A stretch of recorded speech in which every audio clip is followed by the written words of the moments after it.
Hey everybody, this is a piece from 1985 in Telos. Uh, Telos. It's by someone named Frank Adler, and it's titled Rizzi's Honor. This is a primary source, or I guess not a primary source, this would be a secondary source, in Marcel van der Linden's Western Marxism and the Soviet Union. So, in the famous opening sentence of the 18th Brumaire, Marx notes that somewhere Hegel had written that world historical phenomenon occurred twice, neglecting to add, however, that the first time is tragedy, the second is farce. Given what we now know of the heretofore hidden side of Bruno Rizzi, still another revision seems in order. Sometimes such phenomena make yet a third appearance. This time is embarrassment, rank embarrassment. Indeed, Rizzi's name surfaced in three such sequential contexts. The first was in the late 1930s when non-Stalinist Marxists, primarily Trotskyists, were debating whether or not a, quote, new class, end quote, had emerged in the Soviet Union.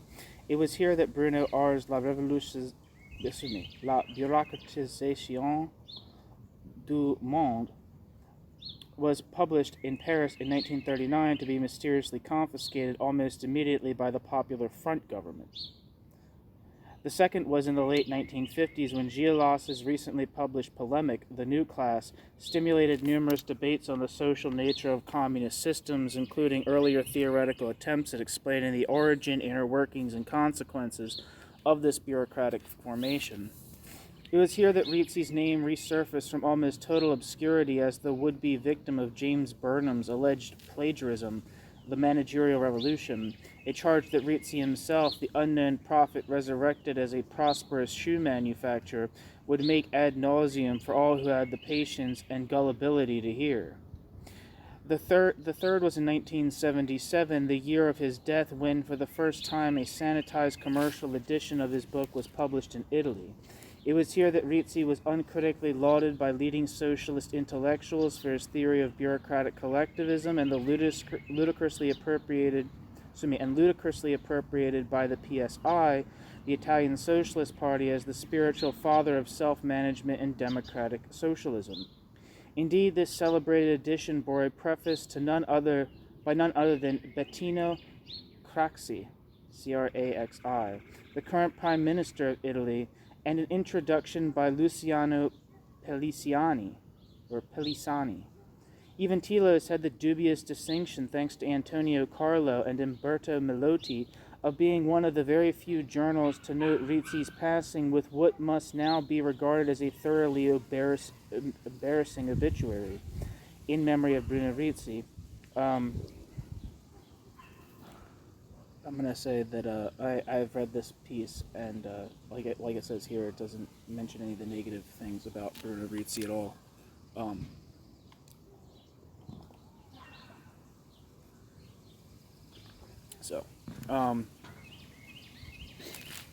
Yeah.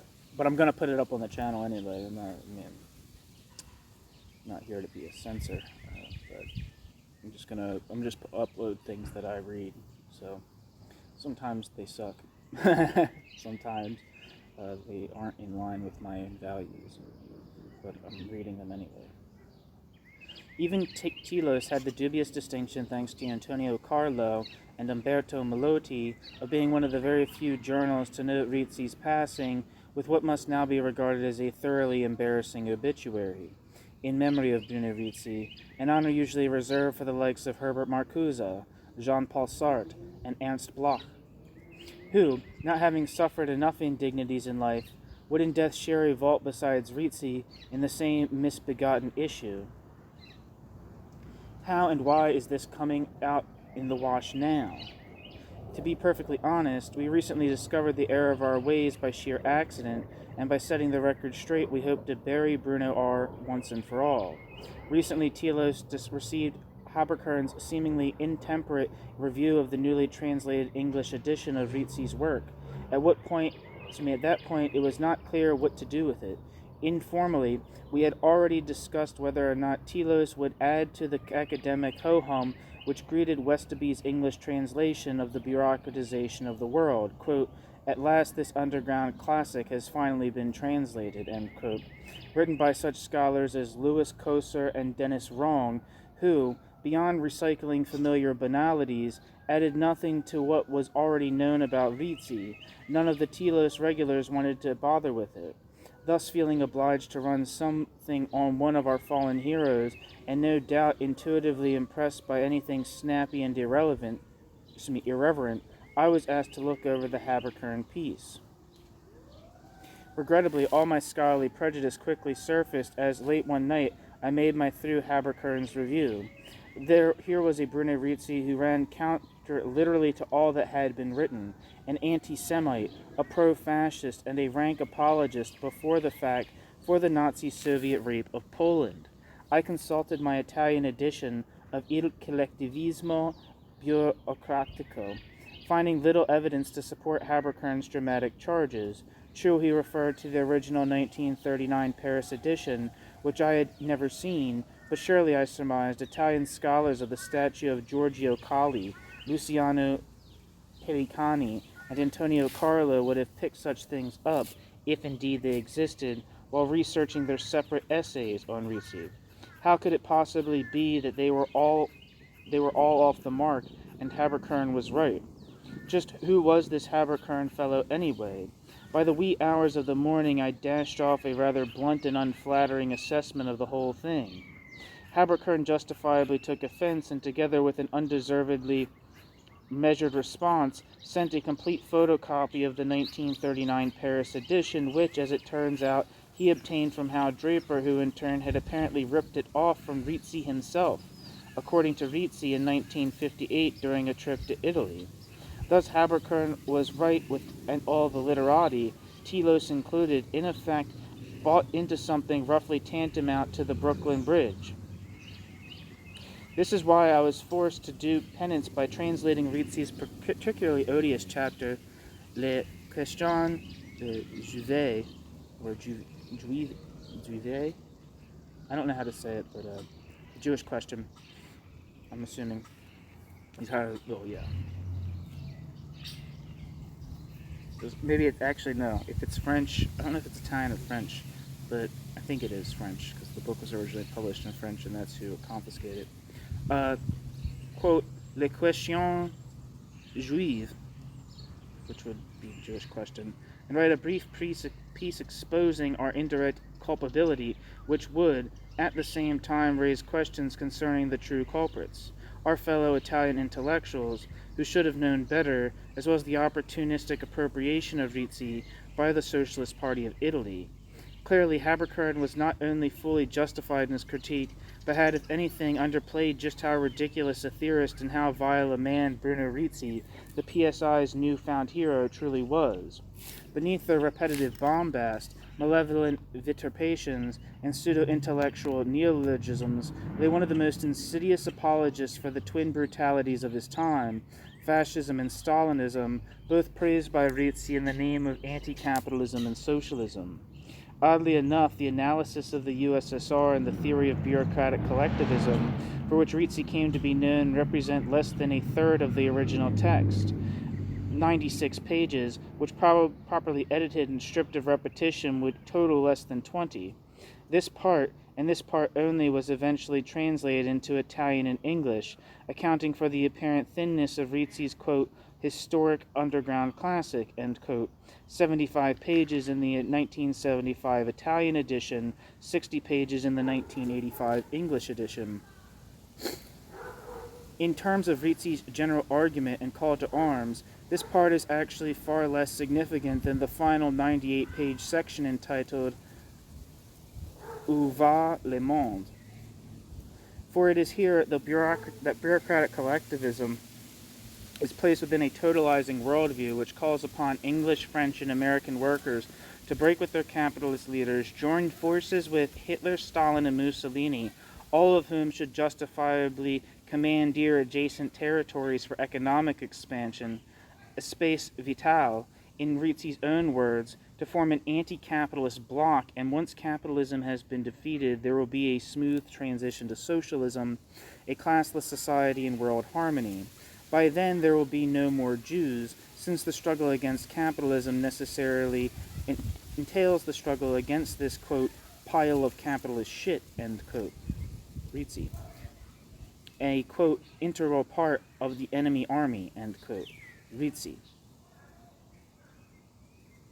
According to Rizzi, the so-called struggle against fascism was little more than a trick used by the capitalist ruling class of the, quote, plutocratic nations, end quote, England, France, and the United States, to keep in line on both their domestic proletariat and the new anti-capitalist dictatorships, Germany, Italy, and Russia, quote, dictatorships, end quote, only because capitalism from without blocked the development of their economic forces, not for any intrinsic reasons. Quote, smash the capitalist dikes and the dictators will become democrats, liberals and knights of the immortal principles, end quote.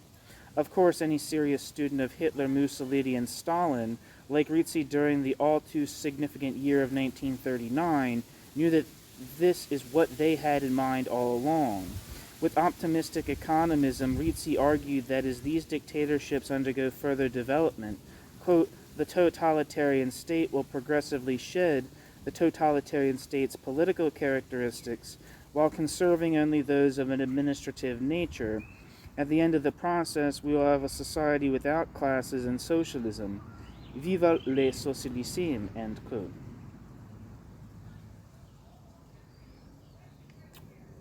Rizzi.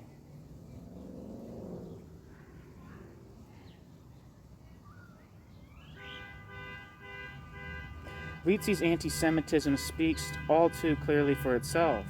The struggle against capitalism must be identified with the struggle against the Jewish people. What better proof is there than Einstein's advice to his fellow Jews to rally behind England, plutocratic nation par excellence?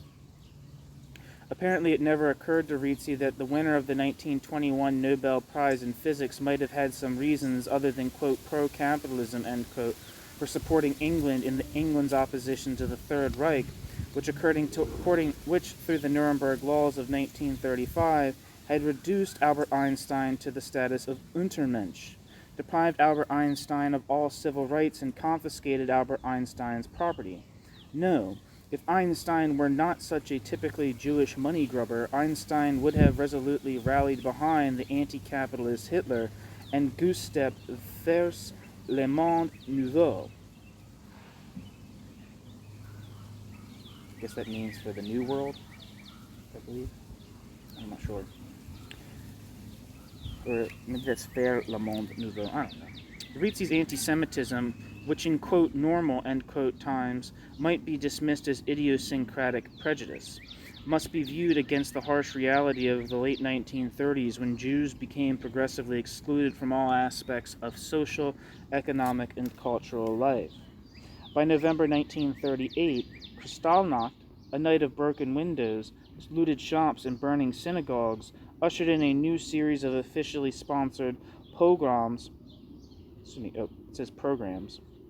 which led directly to the, quote, Aryanization, end quote.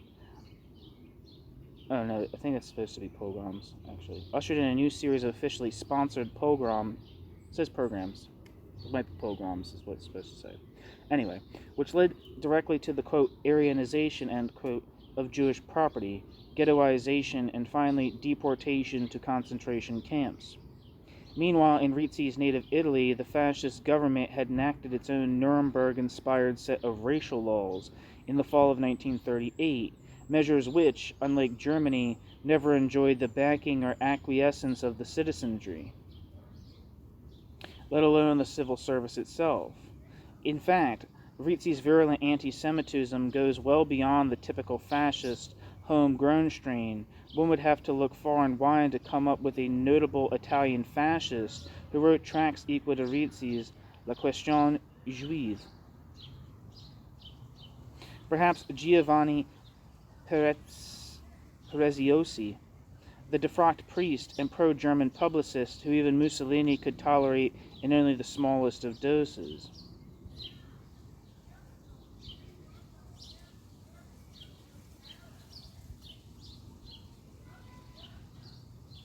Anti-Semitism was perhaps the most enduring attribute of Rizzi's life. In June 1940, several days after the fall of Paris, Rizzi published a pamphlet, Écoute Citoyenne, calling for France to be cleansed of the, quote, Judeo-Masonic vermin, end quote. Not even the Holocaust seems to have modified his post-war views. In various polemics regarding la bureaucratisation, bureaucratization,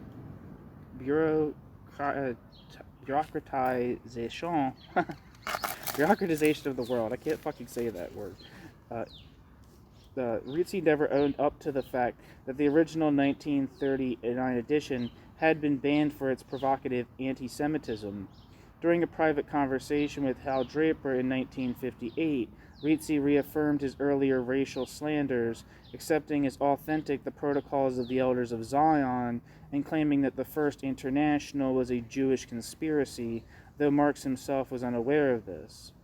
Responding to Pierre Neville's claim that anti-Semitism was one of the reasons he had not been well received in Parisian left circles, Rizzi again reaffirmed his earlier views that a struggle against capitalism coincided with a struggle against the Jewish people who, for the most part, were capitalists. Quote, I unveil all the enemies of socialism, not backing down before those who would accuse me of being an anti-Semite to please the Jewish capitalists, end quote.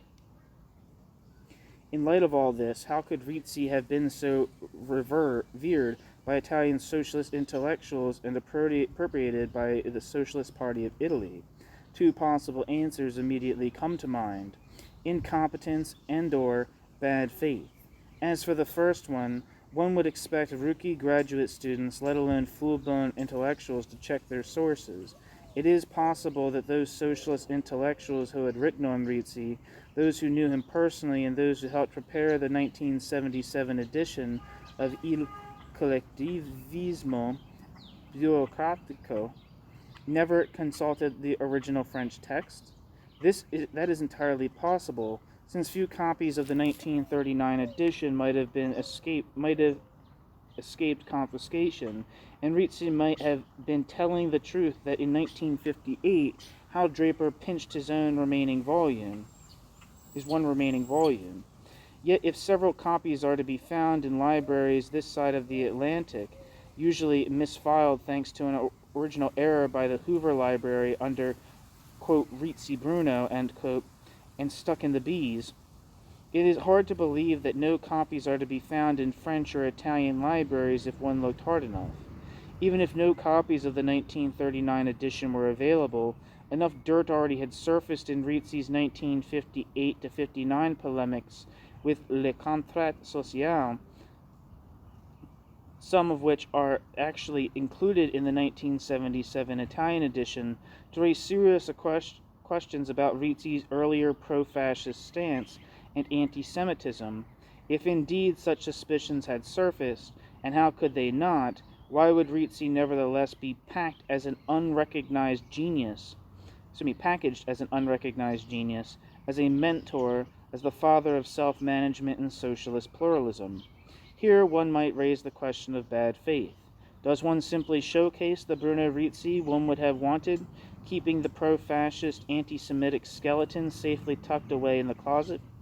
The opportunism of the PSI, and particularly its leader Bettino Craxi, is easier to understand. On the one hand, they never lose an opportunity to embarrass the Italian Communist Party, to link the Italian Communist Party theoretically and practically with the Soviet debacle. At the very moment Eurocommunism was distancing itself from East European, quote, really existing socialism, end quote, and reaffirming its commitment to Western democratic traditions, the Socialist Party of Italy countered with a multi-pronged attack, including Craxi's challenge to Berlinguer to unambiguously repudiate that very Leninism which had been sacred to generations of the PCI's rank and file, and promoting Rizzi's theory of bureaucratic collectivism to serve, at the same time, as a, quote, new, end quote, critique of Marxist-Leninism, as well as the centralizing tendencies inherent in state capitalism, and also a rationale for, quote, new, end quote, socialist agenda, self-management, decentralization, market efficiencies. etc.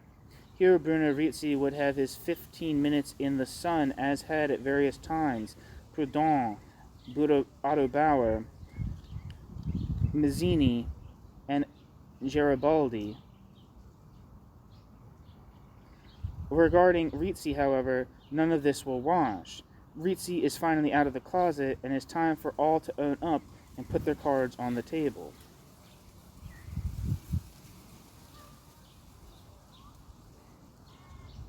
One second.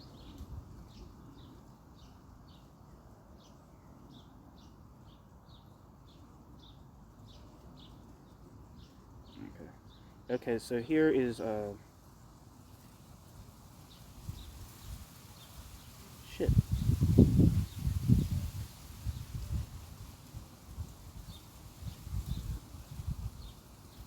This is in the introduction.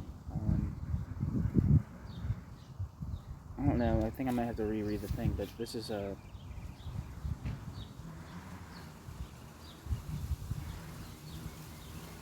yeah, I don't know, but this is like I guess an excerpt from the Jewish Question. I guess I'll have to download the actual essay, The Jewish Question by Bruno Rizzi, on my own. It starts with a quote. Quote, Trotsky had to succumb in his political struggle against Stalinism, as had the Old Guard, and also as the Jews must succumb under the dictators. Why? The Marxists today had the duty to explain this to us, end quote. In one part of his The Dusk of Civilization, Antonio Labriola doubts the fact that races are historical, quote, creations, end quote. We believe this is precisely what is in question, and take the opportunity to pay tribute to the multifaceted, disorderly, yet genial notions of this thinker. All the racist theories of Rosenberg, Hitler, Italian races, etc. cannot withstand the weakest blows of science. Questions of blood, origin, etc. are nothing but empty words in our modest opinion. Nevertheless, it is a fact that the inhabitants of the world differentiate themselves through particular characteristics, physical type, appearance, religion, morality, ethics, economics, in different categories. Within each one of these, such characteristics reveal an affinity. In our opinion, the two great determining factors of race characteristics are represented by the climatological and social ambiance. The last centuries of our history have divided populations according to national characteristics. The bourgeois nation has been the base on which populations have taken on today's predominant characteristics. The Italian fascists, in the act of saying many erroneous things on the racial problem, have derived at the conclusion, we might rather say the prophecy, that there exists an Italian race. We believe their point of view is just and exact. More and more, North and South blend in the Italian peninsula, leading to the creation of a unique type of Italian. We believe one could observe the same process even more advanced in France, Germany, England, the United States, etc. We repeat that for us the so-called races are nothing other than historical formations emerging from the social and climatological ambiance in a politically intercommunicating circle, that is to say, one in which the members are assembled and bound by social relations. Okay, I'm gonna have to download that separately. It doesn't say anything doesn't get into any of the most important stuff.